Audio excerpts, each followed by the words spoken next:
When do you DFA Jose Abreu? Man, I look at the situation. I don't think the Astros are going to do it this year. I personally would start considering it in June. I just, if you saw what you saw a year ago and somehow he saved face for the entire season just by doing what he did down the stretch with some big hits.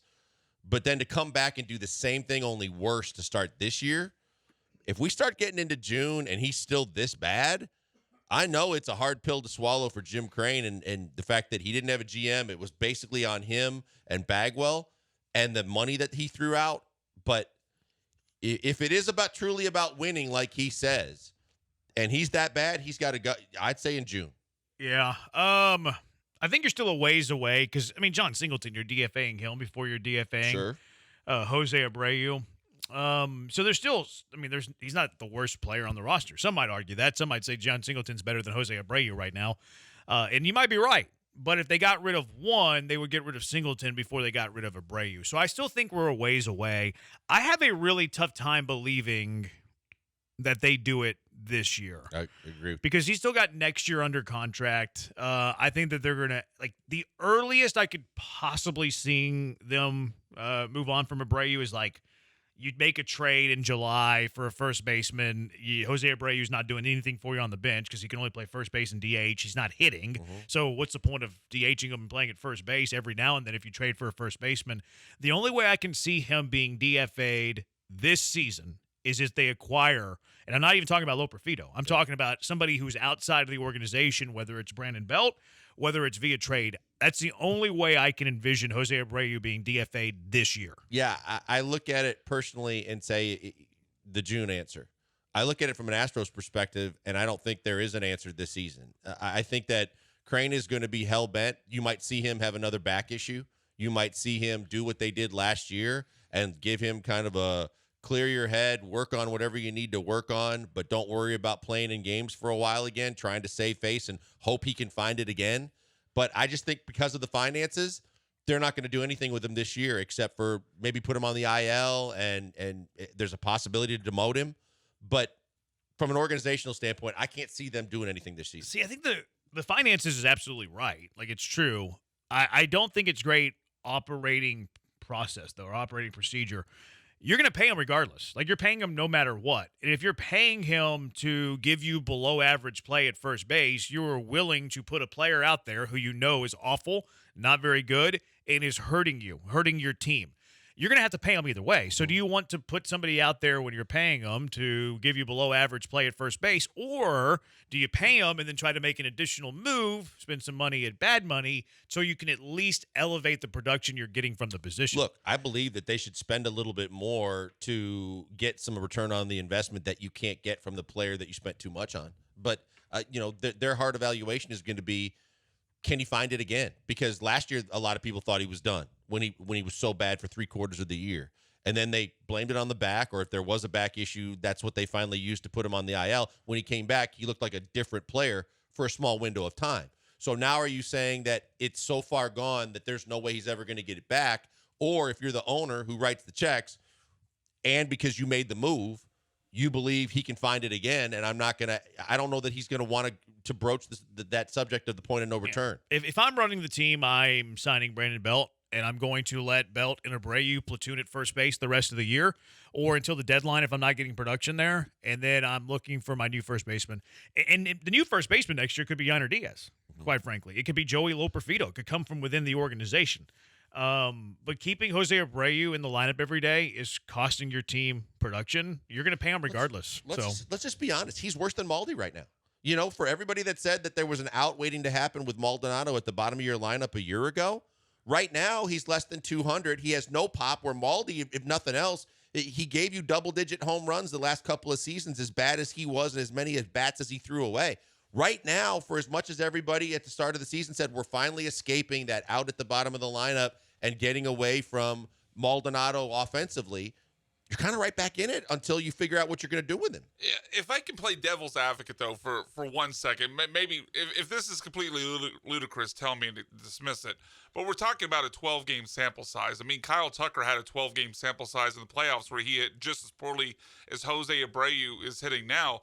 Is it completely impossible, considering how hot Abreu was from mid-August through October, that this is just a slump? Because, 12 games, guys go through 12-game slumps all the time. Bregman's doing it. He does it every year. Could we look back here in mid-June and go, well, his 12-game slump was just that. It was a 12-game slump, and then eventually his numbers return to the mean? No. What does his mean? Like, that's the other, like, somebody texted in and said he's a notorious slow starter. Yes, that is true. He's a notorious slow starter. He is also a notoriously bad Houston Astro. Yep. Like, he's had 152 games, 631 plate appearances. He's a 228 hitter with a 654 OPS. So, like, what sample size are we going to look at? Are we going to cherry pick 2 months where he was okay? He wasn't great. Where he was okay, or are we going, because people, well, it's too small of a sample size to make the decision now. Okay, I hear you. So let's take a look at the totality of his entire tenure as a Houston Astro, which is incredibly poor for a first baseman. Because you used the Tucker analogy. Yeah, he was awful in the playoffs, but you knew Kyle Tucker for the recent history of Kyle Tucker and an Astros unit in the last couple of years. Even if he had a bad little stretch, there weren't multiples, and it wasn't this bad over 2 seasons. What was your time frame?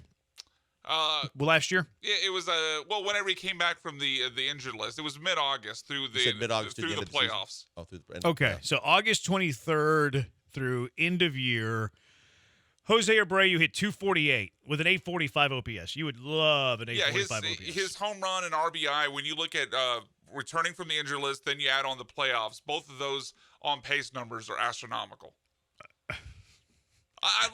Astronomical? I see what you did. They're not astronomical. They're good from what Jose Abreu has been other than that. His RBI blip. pace is like 150, 160. I remember that stat.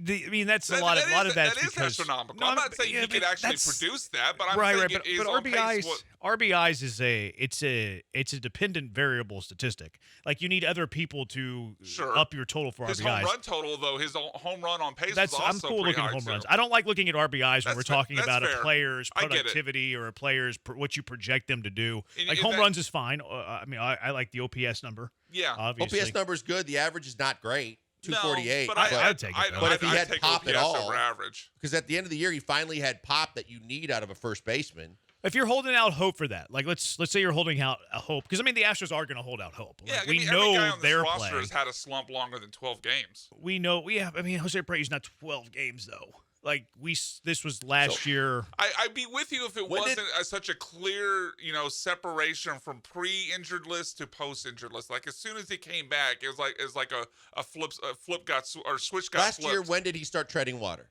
In treading late what do you mean? like what do you being mean? at least somewhat respectable. Was it June, Yeah, May, it was May, June? Probably June. I'm not even talking about that though. You're talking about the specifically when he came back from the Oh IL. no, I know in what you're August. talking about, but I'm just saying. If we went through That's also a small sample, though, by the way. Like, it's only 31 games. But if we went through the first 2 months. Yeah. We also have to include playoffs also, though, because he was also hot in the playoffs. So we went through the first month and a half, 2 months last year before he started to tread water and be respectable. Right. So you're willing to wait with him and keep throwing him out there until June this year? What's your other option, though? We talked about John Singleton. Well, I think that's the problem that we've been talking about. If I was running the team, it'd be Brandon Belt. Okay, that's fair. I'm just saying. Clearly they don't seem to like Brandon Belt for whatever reason, and that's obviously a fault of their own. But if they're not going to sign him, then they don't really have the internal option at this point. So I think it's. I don't see any other choice but to wait it out and hope that it's just a slump. I think I'm not going to speak for Jeremy, but I think that the point before you even DFA him is there should already be someone on this roster that's a bench player capable of being a starter, or at least capable of being better than Abreu, that's playing at least part-time now with the possibility of playing more, because you've already seen this script play out. I agree. Last year. That's a failing of the offseason, but with where they're at now, I just don't see the option. No. If they're not going to sign Brandon Belt. I think there's multiple options that would give you better productivity. Brandon Belt, but if not Brandon Belt, Caratini catching. Caratini literally pinch hit for Abreu yesterday. You move Yiner to first base. Dubon, I think, would give you more offensive production than Jose Abreu. You still have, and I think Loperfido would. Yeah, for sure. So that's four options. Three of them that are. His strikeout rate is so high. Yeah, but at least he's got pop. He does have pop. Yeah, he does have pop. He showed it in spring. He's shown it in Sugarland, to where at least he's got more pop than Abreu. When he does connect, it goes a long way. For sure. Both things can be true. Like, Loperfido could have a very high swing and miss rate and a strikeout percentage, would he give you better production at the big league level than Jose Abreu? Both things are probably true. But let's operate with your premise for a moment, Brian.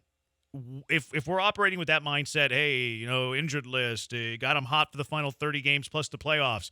Let's put him on the injured list tomorrow. Bad, top of your elbow. What? How long are you willing to live with that thought? Like, how far are you willing to go? Or the back of your mind, well, he's going to get hot at some point. June. Okay, June 1st, June 30th. Yeah, June 1st. Yeah, So if he doesn't get it going by June 1st, you're looking to replace him as the everyday first baseman. I'm starting to put the wheels in motion of either call up Lope or Fido, or you're looking at the trade market. I mean, he's batting 8. He got pinch hit for yesterday by Caratini. He's batting 8 today. Like, it goes to show you what I'm not arguing with you. Okay, it just goes to show you what Espada thinks of him right now. Oh, clearly. Because last year he was his still in the numbers. cleanup spot. But yeah, that's year one of a deal that they were hoping and praying at some point that looked like it wasn't a complete failure. But at this point, he's like in the corner we're in. We've been through this before. We've seen this dance before, and it doesn't look like it's going to end the way it ended last year so far. And because it's repetitive, it's 2 years in a row. Yeah, maybe he's a slow starter, but he doesn't look like a major league hitter at the plate. I mean, he looks like he is lost. He looks washed. He can't catch up to the hard fastball. He cannot catch up to When the did he hit fastball his at first all. home run last year? Wasn't June, it? I think. It was in Oakland. Yeah, I know, but it wasn't in deep into He May or didn't say June. where.